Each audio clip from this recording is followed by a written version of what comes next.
திருமறை நேரம் Bible Hour presented by the National Bible College. கிறிஸ்துவின் சபையார் உங்களை வாழ்த்துகிறார்கள். Welcome to Satellite Bible Classes. வணக்கம் பிரியமான தேவனுடைய பிள்ளைகளே, கிறிஸ்துவுக்குள் என்னுடன் சகோதர சகோதரிகளே, உங்களை சந்திப்பதிலே எல்லையற்ற மகிழ்ச்சி. கடந்த நாட்களில் நீங்கள் கேட்டுக்கொண்டு வந்த இயேசுவை சந்திப்போம் என்ற மாபெரும் நிகழ்ச்சி உங்களுக்குள் நல்லதொரு மாற்றத்தை உண்டாயிருக்கும் என்று நம்புகிறோம். அதைத் தொடர்ந்து இன்றைய நாளிலும் கூட மீட் த அப்போஸ்தல், அப்போஸ்தலர்களை சந்திப்போம், அதாவது இயேசு கிறிஸ்துவினுடைய அப்போஸ்தலர்களை பற்றியும் அப்போஸ்தலருடைய உபதேசங்களை பற்றியும் இந்த நிகழ்ச்சியை நாம் தொடர்ந்து படிக்க இருக்கிறோம். தொடர்ந்து இந்த நிகழ்ச்சியை பாருங்கள். இந்த நிகழ்ச்சியை குறித்து மற்றவர்களுக்கு அறிமுகம் செய்யுங்கள். இன்றைய நாளிலும் கூட நமது போதகர் டாக்டர் பீட்டர் சாலமன் ஐயா அவர்கள் நற்செய்தி அளிப்பார். வணக்கம் இந்திய வேத மாணவர்களே, கண்மணிகளே, தோழர்களே, அருமை பெற்றோரே, உலகளாவிய கிறிஸ்துவின் திருச்சபையே, உங்களை வாழ்த்தி இந்த புதிய நிகழ்ச்சிக்கு வரவேற்கிறதுல மிகவும் மகிழ்ச்சி அடைகிறேன். இந்த நாட்களில் மீட் ஜீசஸ் என்ற செய்தியை நாம் கடந்த வாரங்களில் நாம் கேட்டோம். இன்றைக்கு மீட் த அப்போஸ்தல்ஸ், அதாவது அப்போஸ்தலர்களை சந்திப்போம். ஒருத்தர் வராரு, நம்ம ரெண்டு பேரோடு நிற்கிறோம். வந்தவர் யார் என்பதை நம்முடைய நண்பனுக்கு அவர் யார் என்று சுருக்கமாக சொல்லி இருவரும் கை குலுக்குகிறதை நாம் இன்றைக்கு பார்க்கிறோம். அறிமுகம் அப்படி தானே செய்ய முடியும். முதலாவது பேர், அவர் யார், அப்போ நம்ம நண்பனுக்கு அது புரியும். அது மாதிரி இந்த வகுப்பில் உங்களுக்கு அப்போஸ்தலரை நீங்கள் தெரிந்து கொள்ள வேண்டும், அறிந்து கொள்ள வேண்டும். அவர்கள் யார், அவர்களுடைய தகுதி என்ன என்பதை நீங்கள் புரிந்து கொள்ள வேண்டும். கிறிஸ்தவத்தில் மார்க்கம், மதம், நம்ம நிகழ்ச்சியில் மட்டும்தான் இந்த மாதிரி வார்த்தைகளை நம்ம பயன்படுத்துகிறோம். மார்க்கம் என்று சொல்லும்போது இந்த அப்போஸ்தலருடைய வார்த்தையின்படி, உபதேசத்தின்படி நடக்கிறவர்கள். மதம் என்று ஒன்று இருக்கு, அதுதான் பெரிய பிரிவு. அவர்கள் அப்போஸ்தலருடைய உபதேசங்களாகிய இந்த புதிய ஏற்பாட்டையும் கையில் வச்சிருப்பாங்க. இந்த உலகத்தில் இருக்கிற கதைகளையும் கட்டுக்கதைகளையும் பழக்கங்களையும் விழாக்களையும் பலவிதமான விபரீதமான யோசனைகளையும் அவர்கள் கைக்கொள்வார்கள். இது கத்தோலிக்கம், புராட்டஸ்டன்ட், பெந்தேகோஸ்து சபைகள் அனைத்துக்கும் இது பொருந்தும். அதனால் அவர்களை கிறிஸ்தவ மதங்கள் என்று நாம் அழைக்கிறோம். கிறிஸ்தவ மார்க்கம் என்பது அப்போஸ்தலருக்கும் நமக்கும் உள்ள ஒரு தொடர்பை மட்டும்தான் காட்டும்.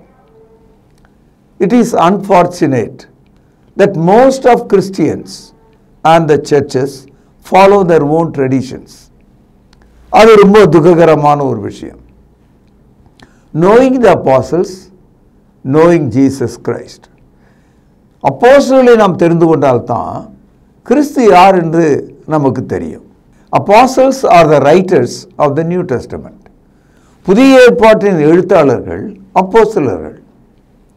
அவர்களை விட்டுவிட்டு நீங்கள் இந்த புதிய ஏற்பாட்டை, அதன் பதிவை புரிந்து கொள்ள முடியாது. Apostles are the true witnesses of Jesus Christ.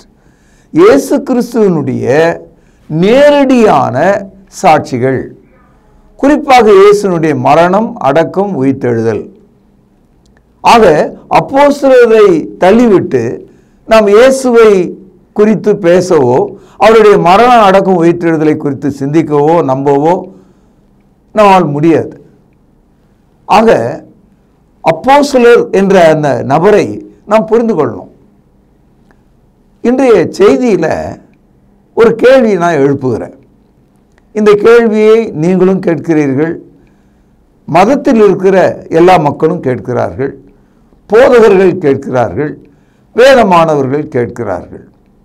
புரிந்து கொள்ளுங்கள், பரிசுத்த ஆவியானவர் யார் இந்த அப்போஸ்தலர், who these apostles, meet the apostles, அப்போஸ்தலரை சந்திப்போம் என்ற இந்த தகவலை நான் உங்களுக்கு வழங்கும்போது முதல்ல உங்கள் மனதுக்குள்ள ஒரு கேள்வி வரணும்.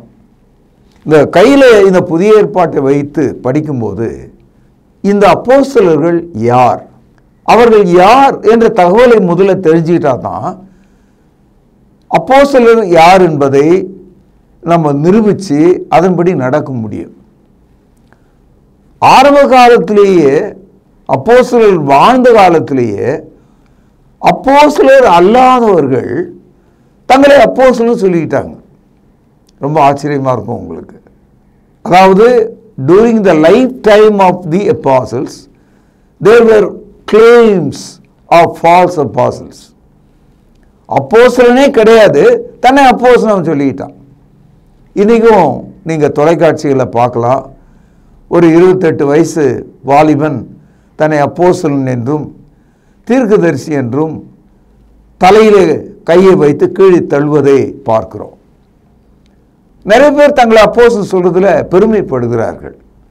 முதல்ல எந்த ஒரு அப்போஸ்தலனும் 30 வயதுக்கு மேற்பட்டவங்க தான். அதை கவனிச்சுக்கணும். இன்னைக்கு குழந்தைகளையும் வாலிபர்களையும் சின்ன பையனையும் காட்டி இவர் அப்போஸ்தலர்னு சொல்லி அந்த கிழட்டு பாஸ்டர் தன்னுடைய மகனை அறிமுகப்படுத்துவதை அயோக்கியதனத்தை நம்ம கவனிக்கிறோம். ஒரு கேள்வியை கேட்கிறார். 1 கொரிந்தியர் 12வது அதிகாரம் 29வது வசனம். இந்த கேள்வியை புதிய ஏற்பாட்டில் 239வது பக்கத்தில் நீங்கள் பார்க்கலாம். எல்லாரும் அப்போஸ்தலர்களா? இந்த வசனத்தை அடிக்கோடிட்டு வச்சுக்கோங்க. அப்போ இந்த கேள்வி வரும்போதே அப்போ எல்லாரும் அப்போஸ்தலர் இல்லை போலுதுன்னு நமக்கு தெரியுது. எல்லாரும் அப்போஸ்தலர்களா? சொல்கிறாள்லாம் வருகிறவன் போவெல்லாம் அப்போஸ்தலராக இருக்க முடியுமா? ஒரு சின்ன கேள்வி. நீ அப்போஸ்தலனாக இருப்பதாக இருந்தால் இயேசுனுடைய மரணத்தையும் அடக்கத்தையும் உயிர்த்தெழுதலையும் பார்த்த ஆளாக இருக்கணும். இன்னைக்கு ஒரு ஆள் அப்போஸ்தலன்னு சொன்னால் அவனுக்கு வயசு என்ன தெரியுங்களா? 2000 வருஷம். 2000 வருடம் உயிரோடு பூமியில் யாராவது இருக்காங்களா? இயேசு கிறிஸ்து மரித்து அடக்கம் பண்ணப்பட்டு உயிர்த்தெழுந்து ஏறக்குறைய இன்றைக்கு 2000 வருடங்கள் ஆகிறது. அப்போ இன்னைக்கு ஒரு ஆள் அப்போஸ்தலன்னு சொன்னால் அவன் ஐ விட்னஸ் கிடையாது. அதனால்தான் வெளிப்படுத்தல் என்ற புத்தகத்தில் இந்த பிரச்சனை முதல் நூற்றாண்டு காலத்திலே இருந்தது என்று நாம் படிக்கிறோம்.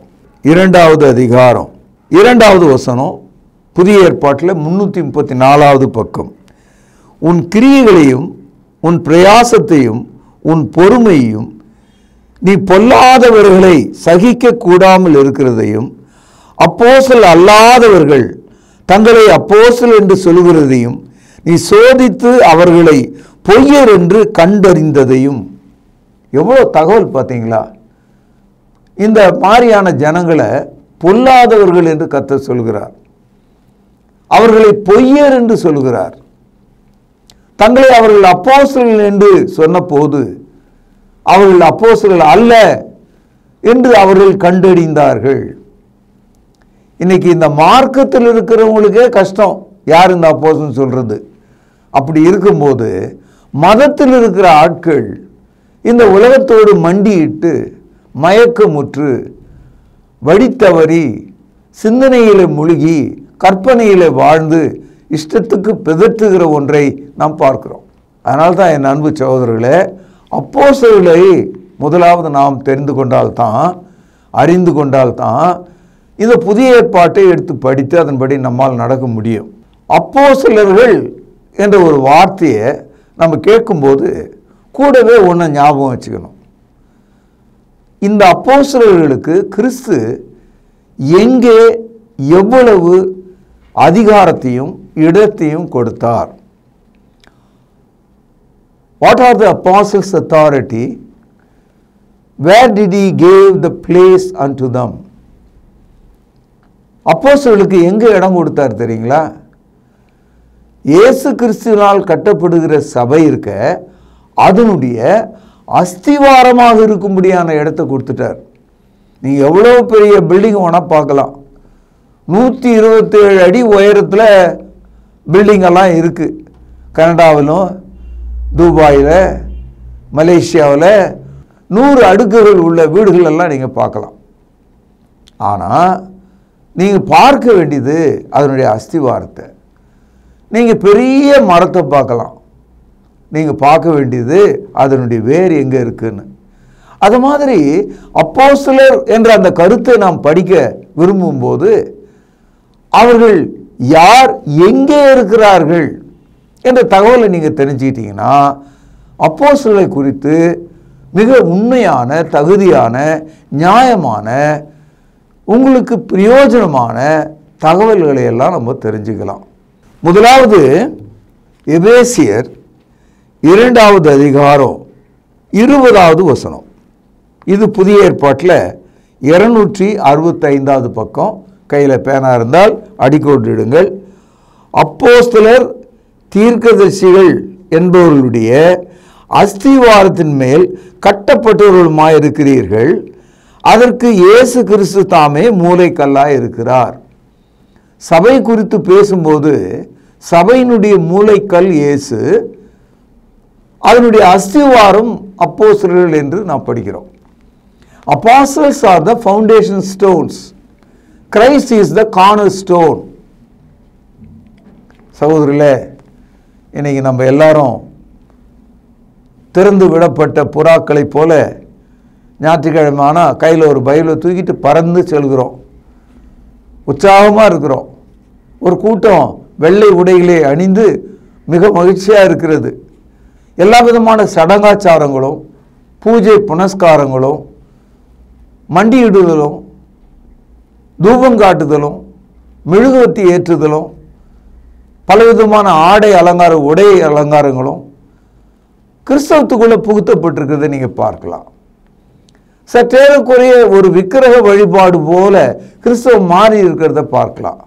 முதலாவது சபைன்னு சொன்னால் அந்த சபையினுடைய அஸ்திவாரம் அப்போஸ்தலர்கள் என்ற அறிவு நமக்கு வேணும். இதே 1 கொரிந்தியர் 12வது அதிகாரம் 28வது வசனத்தில் தேவனானவர் சபையிலே முதலாவது அப்போஸ்தலரையும் கவனியுங்கள், 2வது தீர்க்கதரிசிகளையும், 3வது போதகர்களையும், பின்பு அற்புதங்களையும், பின்பு குணமாக்கும் வரங்களையும், ஊழியங்களையும், ஆளுகைகளையும், பலவிதமான பாஷைகளையும் ஏற்படுத்தினார். இதில் ஒரு வரிசையை நீங்கள் பார்க்குறீங்க. நம்ம நினச்சோம் அற்புதம், அடையாளம், அந்நிய பாஷையில் பேசுகிறதுனா மிகப்பெரிய விஷயம் அப்படின்னு நினச்சிட்டோம். அற்புதம் செய்கிறவர்களை பார்த்தா அவங்க காலடியிலேயே நம்ம விழுந்து போயிட்டோம். ஆனால் சபைக்குள்ள வரிசை எண் கொடுத்து பரிசுத்த ஆவியானவர் இங்கே பேசுகிறார். சீரியல் நம்பர் கொடுக்கிறார். முதலாவது அப்போஸ்தலர் நம்பர் 1. சகோதரர்களே, அப்போஸ்தலர்கள் அஸ்திவாரம் என்று பார்த்தோம். அப்படியானால் அவர்கள் முதலாவது நபராக சபையில் இருக்கிறார்கள் என்பதை பார்க்கணும். அப்போ 2000 ஆண்டுகளுக்கு முன்னால எருசலேம் நகரத்தில் 33வது வருஷம் சபை துவங்கிய போது முதலாவது அப்போஸ்தலர்கள், பிறகுதான் மற்ற மக்கள்லாம் அதுக்குள்ளே சேர்க்கப்பட்டாங்க. அப்போஸ்தலர் முதலாவது அதனுடைய அஸ்திவாரமாக இருக்காங்க. அதன் மேலே தான் நீங்களும் நானும் ரட்சிக்கப்பட்டவர்களாக சேர்க்கப்படுகிறோம். இந்த செய்தியை நான் உங்களுக்கு சொல்லும்போது வருத்தத்தோடும் வேதனையோடும் பயத்தோடும் சொல்கிறேன். காரணம் என்னன்னா, நம்ம அண்ணாச்சிங்க இந்த மாதிரி செய்தி வெளியே வரக்கூடாதுன்னு பார்த்துட்டு இருக்காங்க.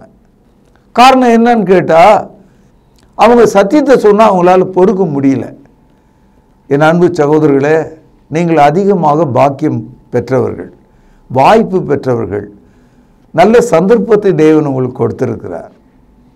மீட் தி அப்போஸ்டல்ஸ், அப்போஸ்தலரை சந்திப்போம் என்ற இந்த தகவல் உங்களுக்கு மிகவும் பயனுள்ளதாகவும் பிரயோஜனம் உள்ளதாகவும் ரட்சிப்புக்குரியதாகவும் விசுவாசத்துக்குரியதாகவும் நம்பிக்கைக்குரியதாகவும் நாணயம் மிக்கதாகவும் திருச்சபையின் மேலே நீங்கள் கட்டப்படுவதை காண்பிக்கிறதாகவும் இருக்கிறது.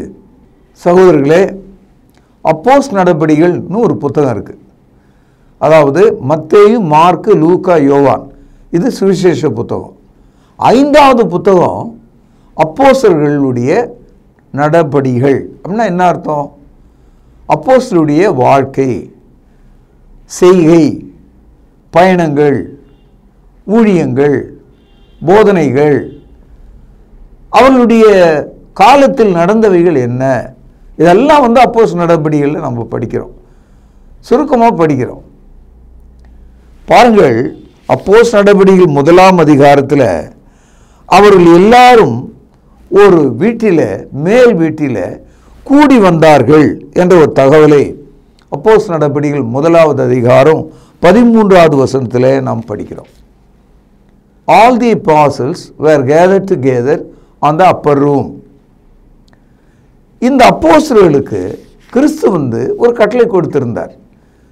நீங்கள் எருசலேமை விட்டு போகக்கூடாது, நீங்கள் அனைவரும் பரிசுத்த ஆவினாலே ஞானஸ்நானம் பெறுவீங்க, நீங்கள் எனக்கு சாட்சிகளாக இருப்பீங்க. இந்த 3 தகவல்களும் அந்த அப்போஸ்தலர்களை ஒட்டுமொத்தமாக ஒரு இடத்துல அவர்கள் இருக்கும்படியான கட்டாயம் நிர்பந்தத்துக்குள்ளானாங்க. அப்போஸ்தலர் நடபடிகள் 1ஆவது அதிகாரம் 4வது வசனம், புதிய ஏற்பாட்டில் 160வது பக்கம். அன்றைய அவர் அவர்களோடு கூடி வந்திருக்கும் போது அவர்களை நோக்கி, யோவான் ஜலத்தினாலே ஞானஸ்நானம் கொடுத்தான், கவனிங்க, நீங்கள் சில நாளுக்குள்ளே பரிசுத்த ஆவியினாலே ஞானஸ்நானம் பெறுவீர்கள். இந்த இடத்துல நீங்கள் என்ற வார்த்தை அப்போஸ்தலரை குறிக்கிறது. இப்பொழுது 5வது வசனம், ஆகையால் நீங்கள் எருசலேமை விட்டு போகாமல், இந்த இடத்துல நீங்கள் என்பது அப்போஸ்தலரை குறிக்கிறது, என்னிடத்தில் கேள்விப்பட்ட பிதாவின் வாக்குத்தத்தம் நிறைவேற காத்திருங்கள் என்று கட்டளையிட்டார். நல்லா கவனிங்க, காத்திருங்கள். அது மனிதர்கள், அந்த அப்போஸ்தலரை பார்த்து சொல்லப்பட்ட வார்த்தை. கட்டளை ஆங்கிலத்தில் கமாண்ட். அதாவது இந்த வார்த்தையை நீங்கள் மீறக்கூடாது, நீங்கள் எருசலேமை விட்டு போக முடியாது, நீங்கள் போய் காத்திருக்க வேண்டும். ஏன் காத்திருக்க வேண்டும்? உங்களுக்காக பிதா ஒரு வாக்குத்தத்தம் கொடுத்திருக்கிறார். ஆங்கிலத்தில் வாக்குத்தத்தம்னா ப்ராமிஸ். அந்த ப்ராமிஸை நீங்கள் பெறணும்.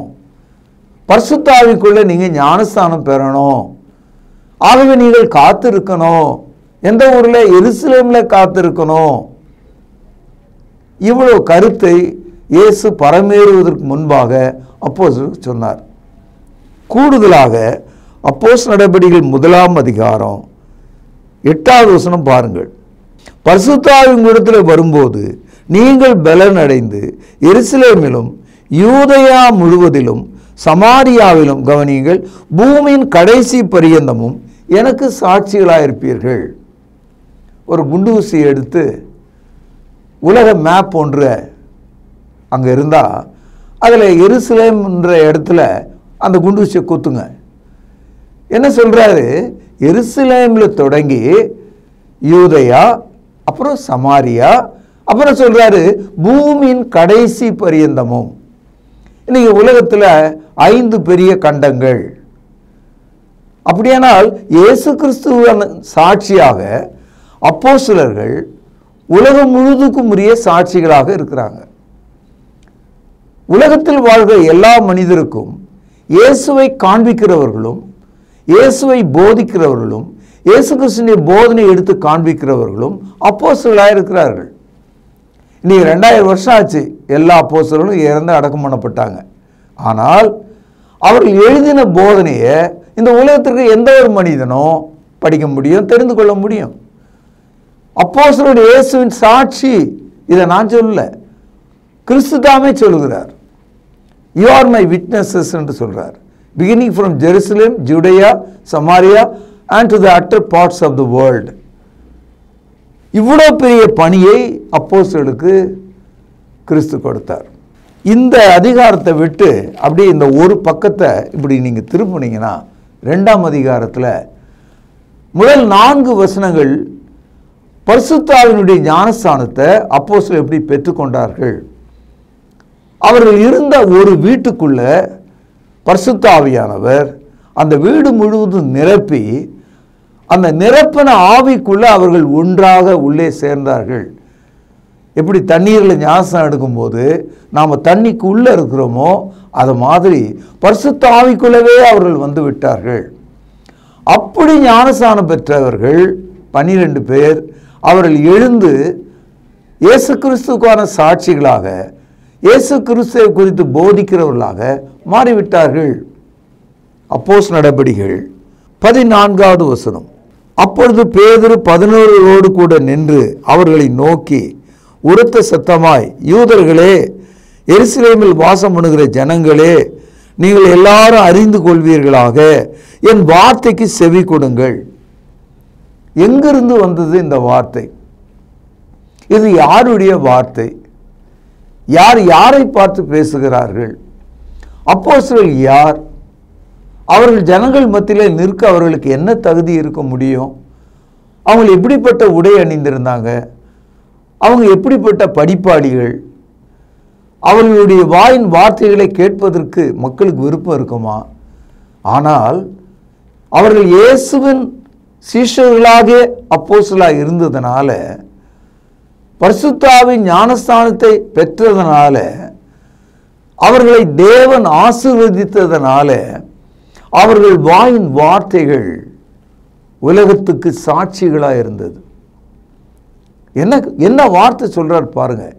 எருசலேமிலே வாசமாக இருக்கிறவர்களே என்று சொல்லும்போது, எருசலேம் தேவாலயம், தேவாலயத்திற்கு பிரதான ஆசாரியன், அங்கே இருக்கிற அத்தனை லேவியன், எங்கேயுமே பைபிளை தூக்கிட்டு அலைஞ்சிட்டு இருந்த சதுசேயர், எப்பொழுதுமே பழைய ஏற்பாட்டை வாக்குவாதம் செய்து கொண்டிருந்த சுயநீதிக்காரர்களாகிய பரிசேயர்கள், இன்னும் வேதத்தை, பழைய ஏற்பாட்டு வேதத்தை காப்பி பண்ணி கொண்டிருந்த நியாய சாஸ்திரிகள், ஸ்கிரைப் என்று சொல்லக்கூடியவர்கள் எல்லாரும் இருந்தாங்க.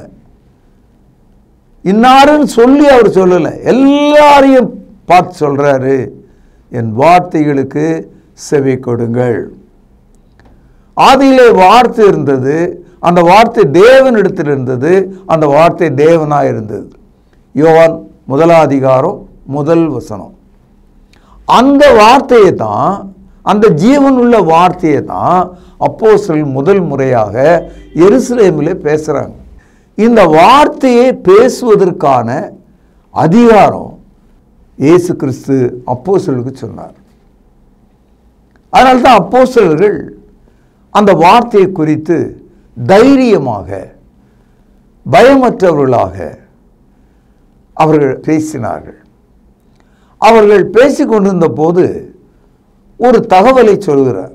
அந்த தகவல் அன்றைய அந்த யூதர்களுக்கு, குறிப்பாக அந்த யூத குடும்பத்தில் இயேசு கிறிஸ்துவை சிலுவிலே அறைவதற்கு காரணமான முக்கியமான மக்கள் அனைவரையும் பார்த்து சொல்றாரு, நீங்கள் சிலுவையிலே அறைந்தீர்களே அந்த இயேசுவை தேவன் எழுப்பினார், அவரை மரணம் கட்ட முடியல, அவருடைய ஆத்மா பாதாளத்துக்கு செல்ல முடியாது, அவருடைய சரீரத்தை இந்த பூமியின் பூச்சிகள் தின்ன முடியாது, தேவன் அவருடைய மரண கட்டை அவிழ்த்து விட்டார், அந்த இயேசு மரித்தோர்ந்து எழுந்தார். இந்த வார்த்தையை பேதுரு பேசும்போது ஏறக்குறைய 50 நாளைக்கு முன்னால இயேசு கல்லறையிலிருந்து உயிரோடு எழுந்திருந்தார். This dialogue was given just 50 days back, what Christ was resurrected from the tomb. இயேசு கிறிஸ்து கல்லறையில் எழுந்த நாளிலிருந்து 50வது நாளில் இந்த வார்த்தையை பேசுகிறார் அவர். அப்போ ஜனங்க மறந்துடுவாங்களா? அதை இன்னைக்கு நம்மளை சுற்றி நடக்கிற விஷயங்களை, ஒரு மாதத்து விஷயம் நம்ம மனசில் எப்படி இருக்கும்? தெளிவாக இருக்கும், பச்சையாக இருக்கும், தெளிவாக இருக்கும், நம்மால் மறக்க முடியாது. ஒரு 10 வருஷத்துக்கு முன்னால் ஒன்று நடந்ததுன்னா ஜனங்க மறந்துருப்பாங்க. இயேசுனுடைய உயிர்த்தெழுதலை கேட்ட மக்கள் அலண்டு போனாங்க. அவருடைய நிலைமை மோசமாயிற்று. கூடுதலாக ஒன்று சொன்னாங்க பாருங்கள். இதை அப்போஸ்தலர் நடபடிகள் 2வது அதிகாரம் 32வது வசனத்தில் ஆணி அடித்தது போல, முகத்திலே அரைந்தது போல, நெஞ்சிலே விழுந்த பாரமான ஒரு குத்தை போல அவர்கள் சொன்னாங்க. என்ன சொன்னாங்க? இந்த இயேசுவை, எந்த இயேசுவை நீங்கள் சிலுவையிலே அறைந்து கொன்றீர்களே அந்த இயேசுவை தேவன் எழுப்பினார். ஒன்று. அதற்கு கவனிங்கள், பேனால் அடிக்கோடிடுங்கள், நாங்கள் எல்லாரும் சாட்சிகளாக இருக்கிறோம். இந்த வசனத்தை படிச்சிங்களா? சாட்சின்ற வார்த்தையை படிச்சீங்களா? அதற்கு நாங்கள் எல்லாரும் சாட்சிகளாக இருக்கிறோம். உங்களுக்கு ஒரு விஷயம் தெரியுமா? நீதிமன்றத்தில் ஒரு வழக்கில் நீதிபதி எப்படி நியாயம் சொல்கிறாருன்னா, சாட்சிகளினுடைய வாக்குமூலத்தை வச்சு தான் நியாயம் சொல்லுவார், முடிவு சொல்லுவார். நமக்கு எல்லாருக்கும் தெரியும் யார் கொலைகாரன்னு, யார் அயோக்கியன்னு தெரியும், யார் குற்றவாளின்னு தெரியும். அது நீதிபதிக்கும் தெரியும். ஆனால் அவரால் இவன் தான் குற்றவாளி, இவன் தான் கொலைகாரன் சொல்ல முடியாது. ஏன் சொல்ல முடியாதுன்னா, அந்த கொலையை கண்ட சாட்சி யாரும் இல்லை. சாட்சி இல்லைன்னா அந்த மனிதனுக்கு தண்டனை வழங்க முடியாது. ஆனால் இங்கே அப்போஸ்தலர் தங்களை என்ன சொல்றாங்க? we are the witnesses, நாங்கள் அதற்கு சாட்சிகளாக இருக்கிறோம் என்று சொன்னாங்க. இப்போ யாராலும் மறுக்க முடியல. 50 நாளைக்கு முன்னால் நடந்த அந்த சம்பவத்தை டிஸ்ப்ரூவ், அது தவறு என்று சொல்வதற்கு ஒரு ஆளுக்கு கூட சக்தி இல்லை, ஆதாரம் இல்லை. நிறுத்து, உன் பேச்சை நிறுத்து அப்படின்னு கோபமாக அன்றைய பிரதான ஆசாரியர் ஓடி வரல. யாராலும் ஒன்றும் சொல்ல முடியல. அதற்கு நாங்கள் சாட்சிகள். எதற்கு? தேவன் இயேசுவை மரித்தோர்ந்து எழுப்பினார். இந்த சாட்சியை அப்போஸ்தலர்கள் மட்டும்தான் கொடுக்க முடியும். என் அன்பு சகோதரர்களே, இந்த நாணயமிக்க உபதேசத்தை, இவ்வளோ ஆழமான சாட்சியை இன்னைக்கு மனிதர்கள் எவ்வளோ சாதாரணமாக இதே புதிய ஏற்பாட்டை கையில் வச்சுக்கிட்டு, கொழுத்த ஜென்மங்கள், மானம் இல்லாத மக்கள், சொரணையற்றவர்கள், தங்களுடைய தேவைகளை பூர்த்தி செய்து கொள்ளும்படி துணிச்சலாக தூஷணமாக தன்னை அப்போஸ்தலன் என்று ஒருவன் சொன்னால் அவனுடைய நியாய தீர்ப்பு எப்படிப்பட்டதாக இருக்கும்? அப்படிப்பட்ட மக்களால் மார்க்கம் மதமாக எந்த அளவுக்கு சீரழியும் என்பதை எண்ணி பாருங்கள். கிறிஸ்தவ மார்க்கத்தில் இந்த அப்போஸ்தல் என்ற அந்த வார்த்தையை நீங்கள் வயதானவங்களாக இருந்தால், ஒரு 70 வயது இருந்தால் அக்காலத்தில் நீங்கள் கேள்விப்படல யாராவது ஒரு ஆள் தன்னை அப்போஸ்தலன் சொல்கிறது.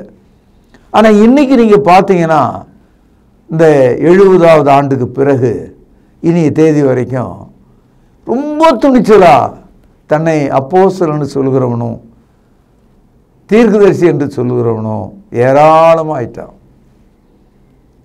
ஏன் இருக்கக்கூடாதா அப்படின்னு ஒரு ஆள் கேட்டால், நீ இரு, எனக்கு ஒன்றும் பிரச்சனை இல்லை.